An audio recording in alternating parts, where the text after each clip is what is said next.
Salut à tous, alors la vidéo d'aujourd'hui sera dédiée à la deuxième page, comme on peut le voir ici, voilà.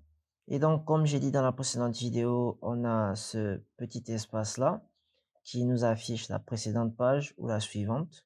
Donc, il y a une taille par défaut de 50 dp. Donc, ici, j'ai apporté quelques modifications à la page 1. Comme on peut le voir ici, euh, j'ai réduit sa largeur, voilà, de 50 dp. Et j'ai modifié aussi le background vert. Et j'ai aussi modifié la classe dont hérite ma page. Donc ce n'est plus float layout, c'est relative layout. Donc la seule différence ici, c'est que grâce à relative layout, tous les widgets qui seront ajoutés à ma classe page 1, ils seront positionnés en fonction de page 1. C'est la seule différence avec la classe float layout. Et donc, j'ai déjà importé les différents éléments que je vais utiliser. Donc, on a Relative Layout, Grid Layout, Async Image, bouton Behavior qui me permet de créer une classe qui a le même comportement qu'un bouton. Et on a le Scroll View qui me permet de créer un endroit où je pourrais avoir du scroll malgré que mon widget est plus grand que l'espace disponible. Et maintenant, on peut passer au code.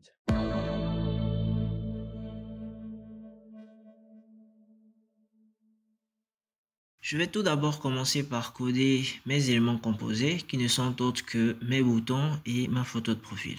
Alors pour les boutons, ils sont composés d'une image et d'un label qui sont tous deux dans un box layout. Et ce box layout là, je vais lui donner le comportement d'un bouton avec bouton behavior. Pour ce qui est de la photo de profil, nous avons un box layout. Donc je vais utiliser son canvas pour dessiner une ellipse dans laquelle je vais placer mon image. Et bien sûr, je vais donner le comportement d'un bouton à ce box layout également. Donc je vais coder ma classe qui va représenter mes boutons, donc custom button, qui va hériter de box layout et de bouton de behavior. Ensuite, je vais définir quelques paramètres qui me sont donnés par box layout. Donc on a l'orientation, on a le padding, on a le background color et background normal. Je vais dessiner mon background. Donc comme on peut le voir, le background il est blanc, bien sûr avec round and rectangle pour avoir des angles arrondis. Ensuite je vais créer mon image et mon label.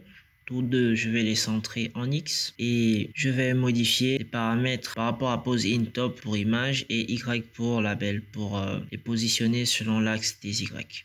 Ensuite, je peux les ajouter à ma classe avec self. Et bien sûr, je n'oublie pas d'ajouter la fonction pour gérer le background par rapport au déplacement du widget. Pour ma photo de profil, donc on va créer la classe custom image. Bien sûr, ici, je vais définir deux propriétés qui seront BG color pour la couleur du background et radius pour l'arrondi des angles.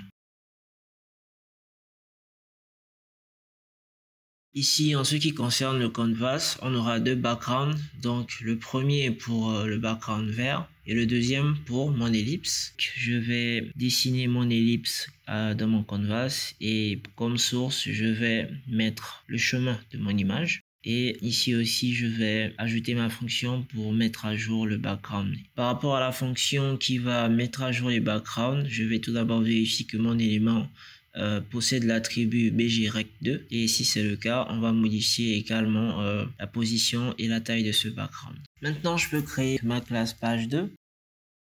Et je vais ici aussi soustraire 50 dp de la largeur. Je vais modifier mon background qui sera ici gris. Ensuite, je peux définir ma box 1, donc qui va contenir les premiers éléments, donc c'est-à-dire mes deux labels plus ma photo de profil. Donc la box 1 sera un relative layout qui va me permettre de positionner ces enfants selon le paramètre poseInt. Ensuite, je vais créer ma sous-box 1 qui sera une box layout, donc comme je l'ai dit, qui va contenir mes deux labels.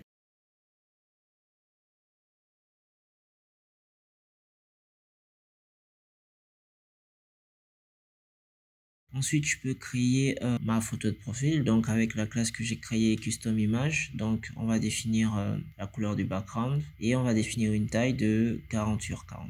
Ensuite, je peux ajouter ces deux éléments-là à ma box 1. Pour le deuxième élément, donc notre box verte avec notre petit texte, on va aussi utiliser Relative Layout. Ensuite, je vais créer un float layout qui va me permettre de dessiner le background en vert.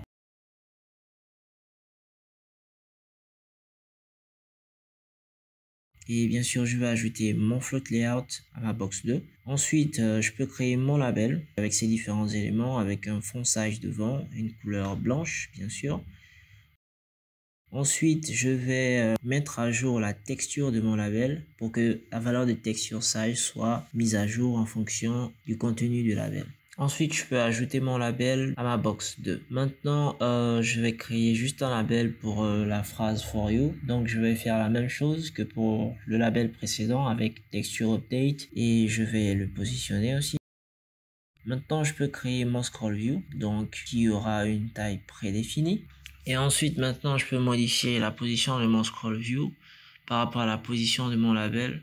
Ensuite, je peux créer mon grid layout, donc qui va me permettre de positionner mes éléments en grid. Donc, je vais faire 2 colonnes avec un spacing de 15 entre les éléments. Maintenant, je peux ajouter mes boutons. Donc ici, comme j'ai mon grid layout dans un scroll view, j'ai décidé d'ajouter les boutons avec une boucle for. Voilà, comme ça on pourra bien voir le fonctionnement du scroll view.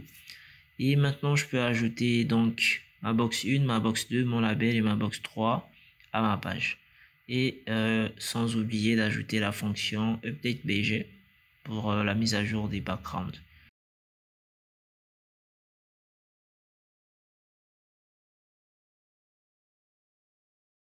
Et maintenant, on peut tester notre code et on peut voir que tout fonctionne à merveille.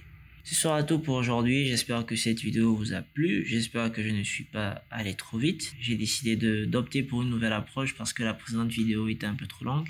J'espère néanmoins avoir été assez clair. Si cette vidéo vous a plu, n'oubliez pas de la partager, de la liker, de me lâcher un commentaire. Ça fait toujours plaisir. Et surtout, n'oubliez pas de vous abonner. Sur ce, je vous dis à la prochaine. Merci.